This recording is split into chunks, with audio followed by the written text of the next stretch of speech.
Hello everybody and welcome back. If you are anything like me, audiobooks are the way that you get through. I love audiobooks. They're something that I feel like I would not get hardly any reading done without. I love to be able to read them by themselves and listen to them while I'm doing other things, but I also love an audiobook to give you like a fully immersive experience and read along with a book. Like there's nothing better than listening to a great audiobook and reading with your eyeballs and being like fully in it. I drive a lot. My commute is about an hour one way, so I spend a decent amount of time in my car. So audiobooks are a just great resource for me to be able to continue to consume stories and to make my drives not seem as long and lonely. And so I wanted to share with you guys some of my favorite audiobooks that I think that are definitely worth it, because I know that if you're somebody that's trying to get into audio, you may not even know what's good, what do I need to look for, that kind of thing. So I wanted to run through some of my favorite things in audiobooks as well as some of my top favorites.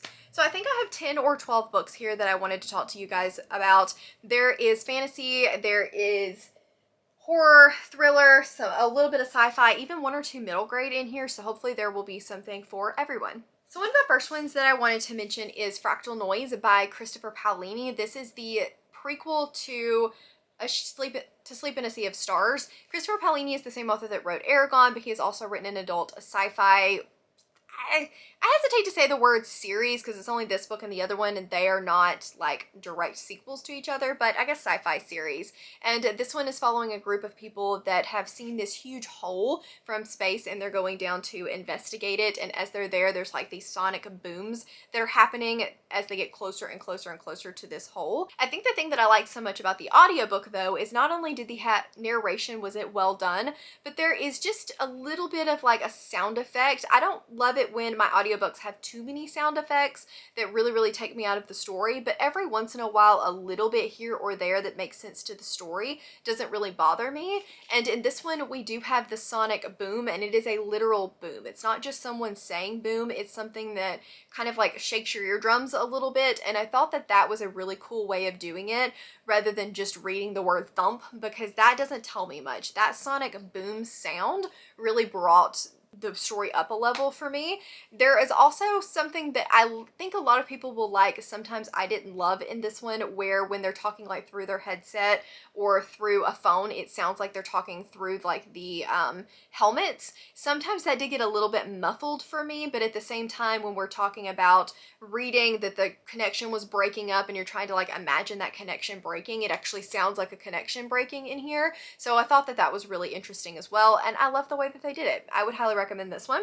I would also recommend the Drowning series by Andrea Stewart. I've read the first and second, and I still need to read the third and final book in this series. It's a really cool story about bone magic and how the Emperor can create constructs from people's like ear bones, and these constructs can be really terrifying, or they can be like giant spiders and giant bony looking cats. They're really cool, and this is a world where the world has kind of started to break off and separate into islands.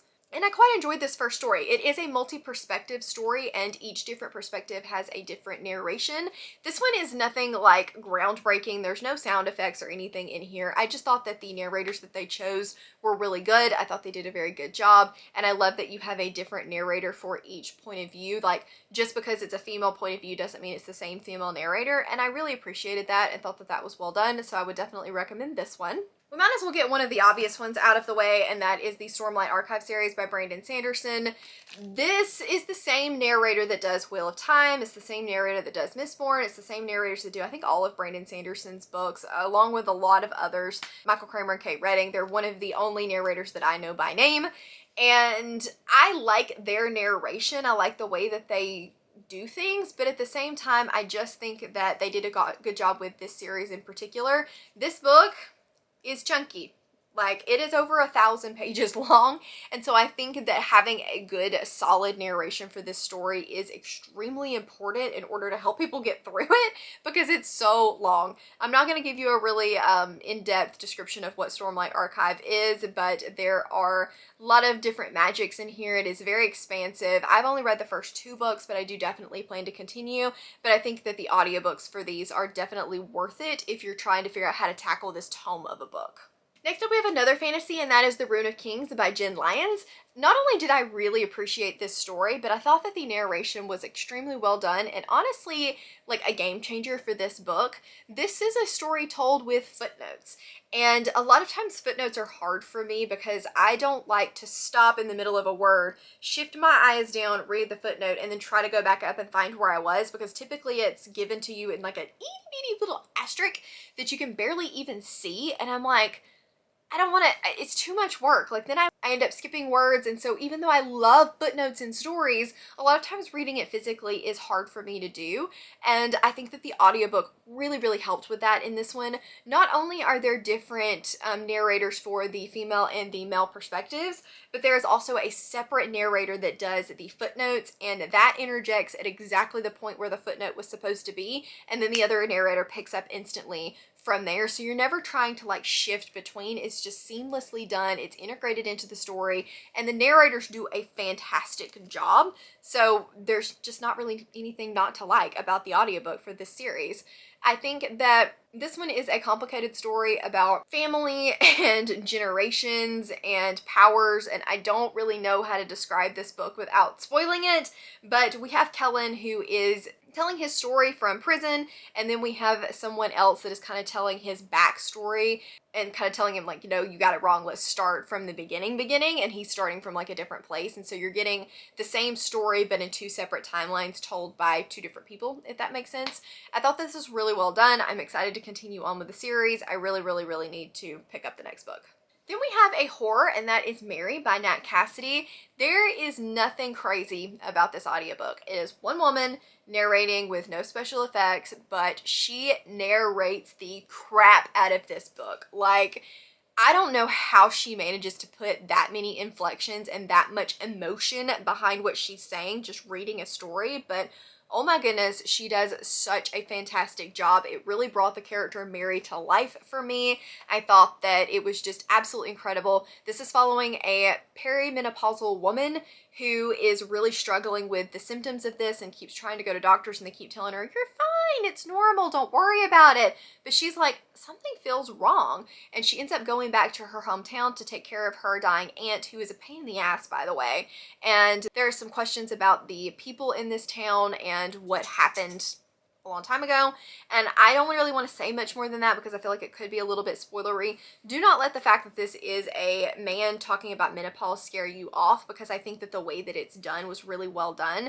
This is a Carrie retelling, like a Stephen King Carrie retelling, but it's almost more of a reimagining, because while I can see the influences of Carrie, this does not feel like a Carrie retelling to me. It's not a direct story or anything like that. It's completely all its own. It is definitely a horror, and it goes off its freaking rocker at the end of the story, but I absolutely loved it, and I think that the narrator for this story was absolutely incredible. Next up, let's quickly talk about a thriller, and I think it may be the only thriller on this list, and that is The Passengers by John Mars. This one is another one that has multi-narration, multi-perspectives. It's following a bunch of different people who were all stuck in these cars, and they are locked in, and the cars are driving themselves, and there is a panel of people, and the universe and the world is going to get to decide which one of them dies, which one of them lives, and they're all barreling toward each other at high speeds, same direction. Nobody has any control over making it stop.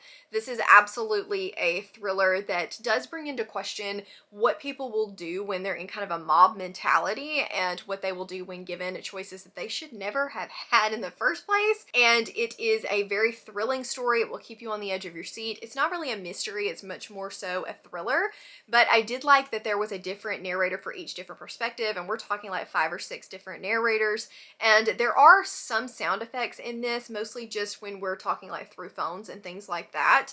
And I just thought it was extremely well done. I love it when you have a massive multi-perspective story that doesn't just, again, use one female narrator and one male narrator. This one has a different one for each different perspective, and I highly recommend it. I do think that it helped with the immersion for me as well. And then for a middle grade, I loved The Wizard of Once narration by Kirsten Cowell. This is narrated by David Tennant. And if you think that name sounds familiar and you can't place him, he was one of the Doctor Who, which I have not personally seen. He's been in, was it like Broadchurch? He's an actor, but he does such an amazing job with the Wizards of Once series. It's my favorite way to consume Audio is my favorite way to consume middle grade, period, because I think that it really brings a lot of life to the story. I don't really read a lot of middle grade anymore, but this is one series that I will always cherish and always hold close to my heart because I think that it was incredibly well done. This one leans on the younger side of middle grade, but I just thought that it was amazing and the narration was great, and so I wanted to share it with you guys. Then let's switch over to another fantasy, and that is the Razor's Edge, The World Eternal series by Rob J. Hayes. This is narrated, I think, by Maura Quick, and she knocks it out of the park. I could not imagine Eska through anyone else's voice. I think that she really brings a lot of life to Eska, and Eska's not an easy character. She is, well, one of my favorite characters, but she's kind of a bitch in a great way. Like, I love her. I think she's incredible, but I think it would take a very particular voice to sound like her and to get her right. I highly, highly, highly recommend these audiobooks. They're not fancy. There's not, like I said, a bunch of sound effects to it. It's not multi-perspective. This is from Eska's point of view and you are in Eska's head the whole time, but I think that the audios are absolutely incredible, and I will listen to the final one. Like, that's part of the reason that I hadn't finished this series yet, is because the final one wasn't out when I was binging these, and I couldn't stand the thought of not having that narration to finish off this series, and so I was putting it off until the audiobook was out, and it is now. So all 5 books, all completed, have audiobooks. You need to go read this series right now. Then I guess let's go for another horror, and that is Ghost Eaters by Clay McLeod Chapman. I think that the narration was really well done for this one as well. Again, it's not super fancy. There's not multi-points of view. There's not even just a ton of like sound effects or inflection. I don't know what it was, but I just thought that this was a solid audiobook. This is a horror about a drug called Ghost that when you take it, it allows you to see the dead, but it is very, very addictive. And I liked the way that it talked about grief. I liked the way this book talked about addiction. And I think that the audiobook just helped kind of amp up that creep factor, because there are a lot of really disturbing scenes in this book. And I think that the audiobook just did a really good job of kind of amplifying all of that. So I would definitely recommend this. Then we have The Burning by Evan Winter. This series and the Rage of Dragons Fires of Vengeance is one of my favorite series of all time. I think that they are just done in such an amazing way. It's following Tao, who is he's out for revenge, and we have these women that can enrage men and like make them stronger, better, faster, and they also have control over dragons. I love that the women have a lot of power in this series, and even though I'm not a huge revenge plot person, I think that it's really well done here. The first book is breakneck speed, and the second one does kind of slow things down a little bit and let you get to know the characters better. Both of them absolutely incredible in their own way.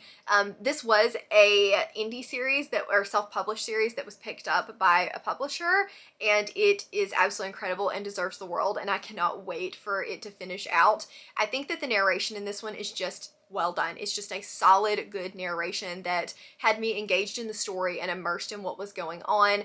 It's the voice of Tao, and he has just a very soothing voice, honestly. He's just one that you can like pop in your ears and lay back and just listen to him tell you a story. It's very deep, and I know that this is a weird way to continue to describe this man's voice, but I thought it was really well done, and I definitely think that narration is worth it. And then down, I think, to the last two, one other middle grade that I wanted to mention is Scritch Scratch by Lindsay Curry. This is a similar story, kind of gives me the vibes of the V.E. Schwab series, The City of Ghosts, where this girl, she lives in Chicago and her family does ghost tours, but Claire she doesn't believe in ghosts. She is like a scientist and she loves the sciences, but she really can't dispute when there is a boy ghost at the end of the bus and weird things start to happen, what is going on.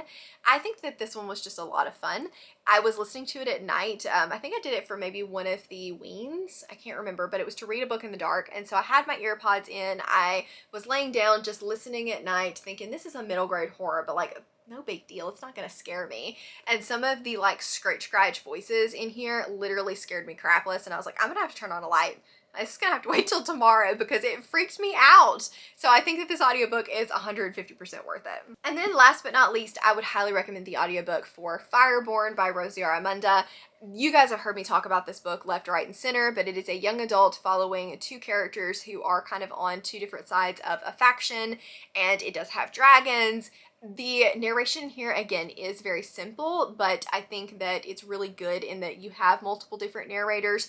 We have Annie's point of view, we have Lee's point of view, we have another character that comes in book two's point of view, and then we also have a like flashback point of view that's talking about them when they were kids, and each different ones of those has a different narrator for those different perspectives, including the flashback scenes, which I think made it really easy to consume this audibly only because it wasn't confusing who was talking. You were always clear whose head you were in. And I think that was really well done. And the narrators stay the same, even the prequel narrators stay the same throughout the entire series. So I do love that there is a lot of consistency here, and would highly recommend. Book and narration, both get them, do it. Do it in tandem because that's even better. Okay guys, so those are the 12 audiobooks that I think are absolutely worth it, that I would highly recommend that you check out. If you are a newbie or an old pro, I think there is something for everybody in this stack. Let me know down in the comments what your favorite audiobook is, and if you don't have a favorite audio, just let me know what your favorite way of consuming stories is. Do you love ebooks? Do you love physical books? Or are you definitely an audiobook gal like me? Leave me a headphones emoji though if you don't really have anything to say and just want to let me know that you were here. As always, links to my Patreon, Instagram, Twitter, and Goodreads are all in the description box down below. Please give this video a big thumbs up if you liked it, and subscribe if you wanna, and I will see you guys in the next one. Bye!